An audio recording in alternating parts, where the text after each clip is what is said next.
ये weight loss जो है, ये देखिएगा, उन्होंने जो प्रधानमंत्री ने बोला ठीक बोला है कि ओबेसिटी क्राइसिस हो रहा है, पर उनका अभी टाइमिंग ठीक नहीं है। क्योंकि इसी टाइम अगर ड्रग लॉन्च होता है तो लोग गलत इसका ये निकालेंगे, या फिर हमको डाउट होने लगता है कि ये ऐसा क्यों बोल रहे हैं। क्योंकि ये बात रॉबर्ट कैनेडी भी कह रहे हैं कि मेक अमेरिका हेल्दी अगेन। वहाँ पे काफ़ी ओबेसिटी है, और उसी तेजी से हम भी जा रहे हैं, पर्टिकुलरली हमारा मिडिल क्लास। हमारे मिडिल क्लास के पास पैसा है, खाना खाने का पैसा है, गाड़ी खरीदने का पैसा है, fast food, ultra processed food, जिसका बिजनेस हमारे यहाँ सबसे ज़्यादा मार्केट इंडिया में है। क्योंकि अमेरिका हेल्दी हो जाएगा तो किसी एक कंट्री को अनहेल्दी बनाना पड़ेगा, फार्मा इंडस्ट्री को और फूड इंडस्ट्री को, अपने प्रॉफिट के लिए। तो India is the biggest target, because यहाँ पे हर कोई हाथ खोल के खड़ा हुआ है कि कोई भी बाहर से आके हमको कुछ भी दे दे, हमको जो भी इलेक्ट्रल बॉन्ड या कोई भी बॉन्ड, या लगे कि लोगों को कि हम बहुत कुछ जनहित में कर रहे हैं। पर ये जनहित में नहीं हो रहा है। इसमें फूड इंडस्ट्री भी अपना मार्केट बना रहा है, और ऐसे फूड लेके लोग मोटे हो रहे हैं, ओबिसिटी हो रहा है।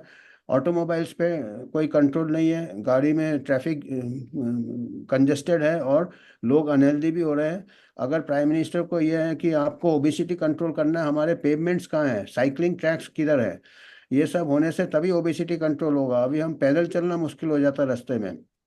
और दूसरी बात है, अगर ये ड्रग्स, ओबिसिटी एक दिन से नहीं होता, बचपन से अनहेल्दी फूड्स हो रहा है, स्कूल से सेडेंट्री हैबिट हो रहा है, कोई स्पोर्ट्स नहीं खेल रहा है, तो 10 साल, 20 साल, 30 साल का जो इफेक्ट होता है, पूरा बॉडी का अंदर से कुछ ऑर्गन्स में कंप्रोमाइज हो जाते हैं, आपके आर्टरीज में नैरो हो जाएंगे, आपका हार्ट फंक्शन कमज़ोर हो जाएगा, आपका लंग फंक्शन कमज़ोर हो जाएगा। तो आपका ओवर है हेल्थ अंदर से भी ओबेसिटी से है। और ये जो ओबेसिटी जो है वो बाहर का एक प्रकार का निशानी है कि यू आर अनहेल्दी इनसाइड। तो अगर आप एंटी ओबेसिटी ड्रग में इमीडिएटली लगेगा कि यू हैव लॉस्ट वेट, पर हम क्वेश्चन ये पूछेंगे कि ये ड्रग क्या अंदर जो डैमेज हो गया है, हमारे दूसरे ऑर्गन में जो ओबेसिटी के लिए डैमेज हुआ है, हमारे आर्टरीज में डैमेज हुआ है, हमारा हार्ट फंक्शन कॉम्प्रोमाइज हो गया, हमारा लंग फंक्शन कॉम्प्रोमाइज होगा, ओबेसिटी के जो ill effects over the years, क्या उसको रिवर्स करेंगे क्या? ये तो ऐसी बात हुई कि हमने कार खरीदा और हमने उसको पेट्रोल, उसको सब स्टैंडर्ड पेट्रोल में, सब जैसे हम फास्ट फूड सब स्टैंडर्ड फूड से बड़े हो रहे हैं, हमने अपने गाड़ी को हमेशा सब स्टैंडर्ड पेट्रोल से चलाया, गाड़ी का इंजन खराब हो गया, हम जाके उसको बाहर से डेंटिंग पेंटिंग कर दिए, बाहर से कार चमक रहा है, पर क्या उसका पहले इंजन मोटापे की ठीक? चिंता, फिर दवा बेचने का प्लान। क्या एक आप भी तो इसके? हाँ, बात करिए सर। तो इसी इसी कॉमन सेंस में आम आदमी को समझना चाहिए कि अब जब जरूर सही बोल रहे हैं कि ओबेसिटी है, पर ये आपके हाथ में है। आप आज से अपना फिजिकल एक्टिविटी चालू कीजिए, घर का खाना खाइए, फास्ट फूड को अवॉइड कीजिए, ओबेसिटी अपने आप कंट्रोल हो जाएगा। तो इसके लिए कोई फार्मा इंटरवेंशन नहीं चाहिए। डेफिनेटली जो कुछ पेशेंट्स है जिनको कोई एंडोक्राइन डिसऑर्डर है, जो कि अंडर डॉक्टर एडवाइस जो पैथोलॉजिकल ओबेसिटी है, उसमें ये ड्रग दिया जा सकता है। बट इसको ऐसे मास प्रमोट नहीं करना चाहिए।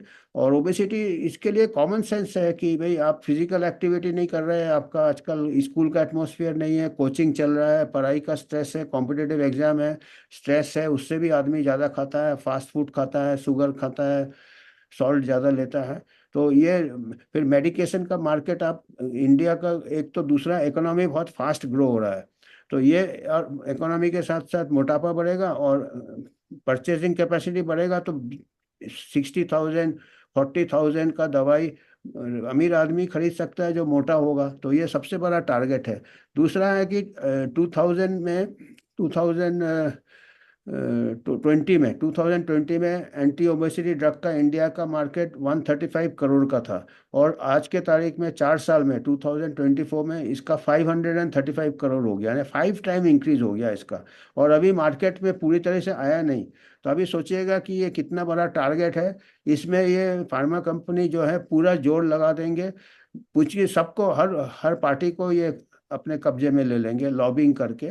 और जो भी आप जिसको कि इलेक्टोरल बॉन्ड करे या कोई अदर बॉन्ड करे, अभी हाई कोर्ट जज के घर से पैसा निकल रहा है, तो फिर बचा क्या हमारे यहाँ? किसी को भी इन्फ्लुएंस किया जा सकता है मनी पावर से। मनी पावर से किसी को भी इन्फ्लुएंस किया जा सकता है। और जिस तरह बिल गेट्स ने इन्फ्लुएंस की है इंडिया की, तो मैं एक ही पूछना चाहता हूँ सर, प्रधानमंत्री जैसे एक राजनीतिक, और उनकी उनकी पास्ट हिस्ट्री है, papilloma virus 72nd parliament committee सीधा वहां पर ही है, आज तक उनकी सरकार बनने के बाद उसके ऊपर टिप्पणी ना की, कोई विचारण हुआ, किसी को शिक्षित किया गया, जब बिल गेट्स जो is just freeing roam in is just roaming freely. देखिए अभी रेड्डी साहब, ये तो देखिए, prime minister is a not a doctor. आपने सही बोला। रॉबर्ट कैनेडी ने क्या किया, सीडीसी को पूरा 1,000 लोगों को सैक कर दिया, एफडीए में सबको निकाल दिया। एडवाइजर्स गलत है ना, जो प्राइम मिनिस्टर को जो एडवाइस दे रहे हैं तो वो गलत है। तो अभी हमारे को पूरा, हमारे यहाँ भी ओवरऑलिंग होना चाहिए, पूरा आईसीएमआर को वॉश आउट करना चाहिए तभी कुछ होगा, क्योंकि एडवाइजर्स तो यही है ना, क्योंकि दे आर कॉम्प्रोमाइज नो। ये सब गेट्स फाउंडेशन से इनका लिंक है। इनके सबके जितने भी एडवाइजर्स हैं, आपके public health foundation of India, PHFI, और जितने भी आईसीएमआर का तो एमओयू है for research with the Gates foundation, तो उनका तो पार्टनरशिप है, भारत बायोटेक से पार्टनरशिप है। सो इसका तो डायरेक्ट कन्फ्लिक्ट ऑफ इंटरेस्ट है। अब जो जिनका कन्फ्लिक्ट ऑफ इंटरेस्ट है वो एडवाइजरी बॉडी कैसे हो सकता है, वो गाइडलाइंस कैसे बना सकता है, वो तो पूरा है every, because the government is not spending on public health, government is just spending on different